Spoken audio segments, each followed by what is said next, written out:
ఈనాటి బంధం ఏనాటిదో అని చెప్పి దీని మీద కాంగ్రెస్ పార్టీ అసలు విచారణ విశ్లేషణ చేసుకోవాల్సిన అవసరం ఉన్నది. ఎందుకనంటే తెలుగుదేశం పార్టీకి రాజీనామా చేసి వచ్చినటువంటి ఒక ఎమ్మెల్యేను తీసుకుపోయి వీళ్ళు ఏమాత్రం సీనియారిటీ లేకుండా ఏకంగా పీసీసీ ప్రెసిడెంట్ చేయడం దగ్గరనే కాంగ్రెస్ పార్టీ యొక్క లోపాలు బయటపడ్డాయి.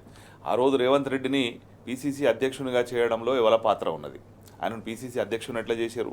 ఇంతమంది కాంగ్రెస్లో కురువృద్ధులు, కరడుగట్టిన కాంగ్రెస్ వాదులు, సీనియర్ కాంగ్రెస్ నాయకులు అందరూ ఉండగా కూడా ఈయనకి ఏ ఎలిజిబిలిటీ ఉందని చెప్పి ముఖ్యమంత్రిగా ప్రకటించింది కాంగ్రెస్ పార్టీ అన్నది కాంగ్రెస్ పార్టీ అంతర్మథనం చేసుకోవాలి. ఈయన ముఖ్యమంత్రి అయిన తర్వాత మనం గమనించినట్టయితే అసెంబ్లీ ఎన్నికల తర్వాత ఒక 6 నెలలకు పార్లమెంట్ ఎన్నికలు ఉన్నాయి. ఆ పార్లమెంట్ ఎన్నికల కంటే ముందు ఆదిలాబాద్కు మోదీ గారు వస్తే రేవంత్ రెడ్డి గారు అక్కడ పోయి రాష్ట్ర ప్రభుత్వం తరఫున ఒక వినతి పత్రం సమర్పించారు. మా రాష్ట్ర ప్రభుత్వానికి, మా తెలంగాణ రాష్ట్రానికి కొన్ని అభివృద్ధి పనులు చేయాలని చెప్పి. అంటే ఎలక్షన్ మోడ్లో పార్లమెంటుకి ఎన్నికలు జరుగుతాయన్న సందర్భంలోనే రేపు మళ్ళీ బీజేపీ అధికారంలోకి వస్తుంది, మోడీ గారే ప్రధానమంత్రి అవుతారని చెప్పి అది నమ్మి ఊహించి రేవంత్ రెడ్డి గారు తీసుకుపోయి ఆయనకు దరఖాస్తు ఇచ్చి మోడీ గారు మా బడే భాయ్ అని చెప్పి అక్కడ ప్రకటించి వచ్చాడు. ఆ రోజన్నా కాంగ్రెస్ పార్టీ మేల్కొని ఉండాల్సింది. ఆ రోజు కూడా మేల్కోలే. ఆ తర్వాత వీళ్ళ బంధం ఏదైతే కొనసాగుతుందో ఇది వయా ఆంధ్రప్రదేశ్, చంద్రబాబు నాయుడు గారి ద్వారా రేవంత్ రెడ్డి గారి గురువు గారు కాబట్టి వారు ఇవాళ ఎన్డీఏలో భాగస్వామిగా ఉన్నారు కాబట్టి వారి ద్వారా వీళ్ళ బంధం అన్నది ఫెవికాల్ బంధం పోయి ఇప్పుడు ఫెవిక్విక్ బంధానికి వచ్చింది, ఇంకా గట్టిగా అతుక్కొని పోయింది. దానికి ప్రత్యక్ష ఉదాహరణలు మనం ప్రతిసారి చూస్తూ ఉన్నాం. మీరు తెలంగాణ రాష్ట్రంలో గమనించినట్టయితే ఇక్కడ ఉన్నటువంటి బీజేపీ నాయకత్వం మరియు రేవంత్ రెడ్డి గారు ఏ విధంగా అంటకాగుతున్నారు. రేవంత్ రెడ్డి గారు బండి సంజయ్ గారిని ఆర్ఎస్ బ్రదర్స్ అని ముద్దుగా పిలుచుకుంటున్నారు తెలంగాణ ప్రజలు. కిషన్ రెడ్డి గారికి రేవంత్ రెడ్డి గారికి ఉన్న బంధుత్వం అన్నది అందరికి కూడా తెలిసిన విషయమే. వీళ్ళు ఎంతసేపు ఇక్కడ ఉన్నటువంటి బీఆర్ఎస్ పార్టీని టార్గెట్ చేయడం తప్ప కేంద్రంలో నుంచి ఎంత నిధులు పట్టుకొచ్చిండ్రు, మరి కేంద్ర ప్రభుత్వం నుంచి రాష్ట్రానికి రావాల్సిన వాటా ఏందన్నది ఒక్కసారి కూడా రేవంత్ రెడ్డి గారు ప్రశ్నించారు. మరి ఇక్కడ రాష్ట్ర ప్రభుత్వం రేవంత్ రెడ్డి గారు చేస్తున్నటువంటి వైఫల్యాలను బీజేపీ నాయకత్వం ప్రశ్నించారు. వీళ్ళు ఒక జాయింట్ వెంచర్ ప్రభుత్వాన్ని నడుపుతారు అన్న విషయం అందరికీ తెలిసిపోయింది. ఇక మీనాక్షి నటరాజన్ గారి అంశానికి వస్తే మీనాక్షి నటరాజన్ గారి మీద అసలు తెలంగాణలో కేసు ఉన్నట్టు మీనాక్షి నటరాజన్ గారికి కూడా తెలుసో తెలియదు, అదొక అనుమానం. అయినా వారికి సర్వ్ అయినటువంటి ఒక ఒరిజినల్ సమన్ కాపీలు ఇవి మధ్యప్రదేశ్ దాకా ఎట్లా చేరినాయి? ఈరోజు మనం నమస్తే తెలంగాణ పత్రికను చూసినట్టయితే వయా మహారాష్ట్ర ఈ ఆపరేషన్ జరిగింది.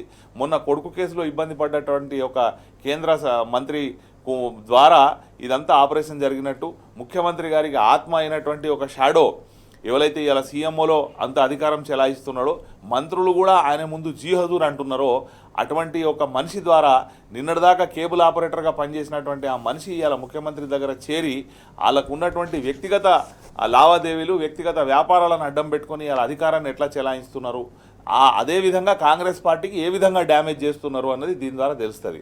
ఇప్పటికైనా కాంగ్రెస్ పార్టీ అంతర్గతంగా చర్చించుకోవాలి. ఎందుకనంటే ఈయన మరో ఏకనాథ్ షిండేగా మారచ్చు, మరో సువేంది అధికారిగా మారచ్చు, మరో హేమంత బిశ్వ శర్మగా మారచ్చు. అంటే ఇప్పుడు ఇలా బీజేపీకి సంబంధించినటువంటి ముఖ్యమంత్రులు ఎవరైతే బెంగాల్ ముఖ్యమంత్రి కావచ్చు, అస్సాం ముఖ్యమంత్రి కావచ్చు, వీళ్ళంతా కూడా గతంలో కాంగ్రెస్లో పనిచేసిన వాళ్ళు. ఈయన కూడా ఏ క్షణమైనా పార్టీని చీల్చొచ్చు, దీన్ని తీసుకొని పోయి బీజేపీలో కలపొచ్చు, లేదా ఇంకా ఒక ప్రాంతీయ పార్టీ లాంచ్ చేయొచ్చు, ఏదైనా చేయొచ్చు. ఇప్పుడు మనం ఇందాక చర్చ చేసినట్టు కొండా విశ్వేశ్వరరెడ్డి గారు బీజేపీలో చేరతారని చెప్పారు. కొండా విశ్వేశ్వరరెడ్డి గారు ఇవాళ చెప్పడం కాదు, మొన్న ఒక 6 నెలల కింద మన తెలంగాణలో లాంచ్ అయినటువంటి ఒక పార్టీ ఏదైతే ప్రాంతీయ పార్టీ కొత్తగా లాంచ్ అయిందో ఆ పార్టీకి సంబంధించినటువంటి ఖర్చంతా కూడా వీళ్ళ ద్వారానే జరిగినట్టు కూడా ఒక చర్చ ఉంది. అది ఎంతవరకు నిజం అన్నది తెలియదు కానీ ఒక చర్చ జరుగుతూ ఉన్నది. ఈ కొండా విశ్వేశ్వరరెడ్డి గారి ద్వారానే ఈ ఖర్చంతా కూడా నడిచింది, వీళ్ళంతా చేసిరు అని చెప్పి. కాబట్టి ఇదంతా కూడా ఒక కుమ్ముక్కు రాజకీయం అన్నది ఇలా తెలంగాణలో జరుగుతూ ఉన్నది. ఇవాళ తెలంగాణలో మీకు బీజేపీ కాంగ్రెస్ అన్నది వేరువేరుగా లేవు.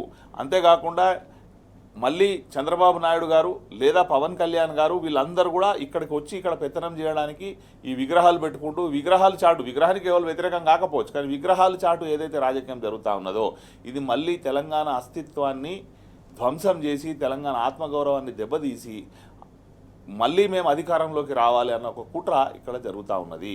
ఇప్పుడు బీజేపీకి ఇలా బెంగాల్ అయిపోయిన తర్వాత నెక్స్ట్ టార్గెట్ వాళ్ళది తెలంగాణ.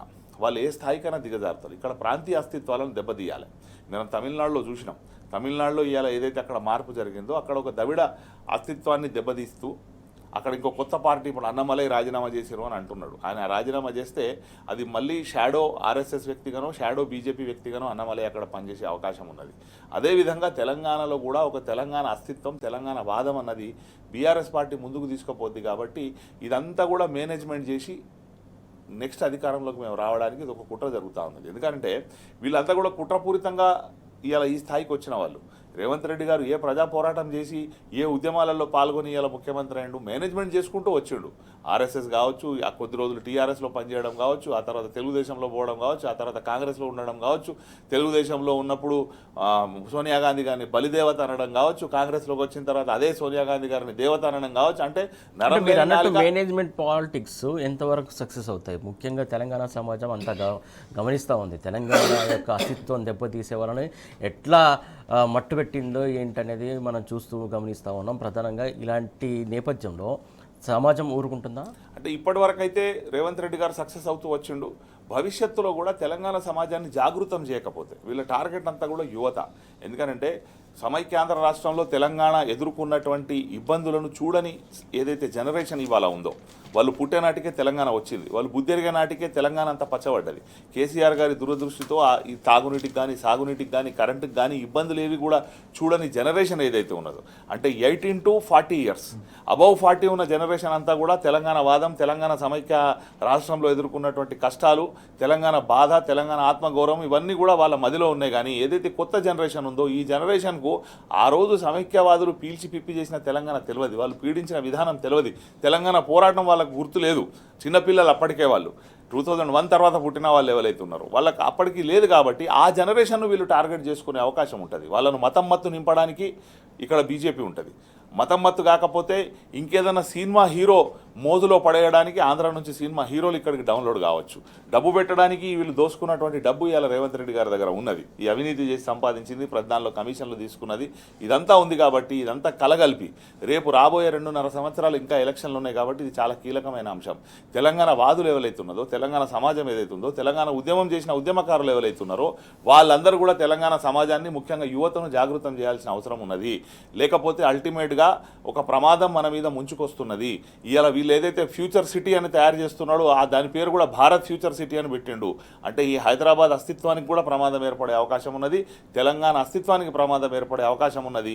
ఈ కుమ్ముక్కు రాజకీయాలు అనేవి ఇది కాంగ్రెస్ అంతర్గత సమస్య అయినప్పటికీ వాళ్ళు చర్చించుకున్నప్పటికీ దీని ఇంపాక్ట్ తెలంగాణ సమాజం మీద ఉంటుంది. కాబట్టి తెలంగాణ వాదులు, తెలంగాణ ఉద్యమకారులు, తెలంగాణ సమాజం అంతా కూడా అప్రమత్తంగా ఉండి ఈ కుమ్ముక్కు రాజకీయాలను తుంచివేయాల్సిన అవసరం ఉన్నది. తెలంగాణ అస్తిత్వాన్ని కాపాడాలంటే తెలంగాణ ఆత్మ ఎవరైతే ఉన్నారో, తెలంగాణ కొరకు పుట్టిన పార్టీ ఏదైతే ఉన్నదో బీఆర్ఎస్ పార్టీ, ఆ పార్టీని ఆదరించాల్సిన అవసరం ఉన్నదని చెప్పి నేను అనుకుంటాను.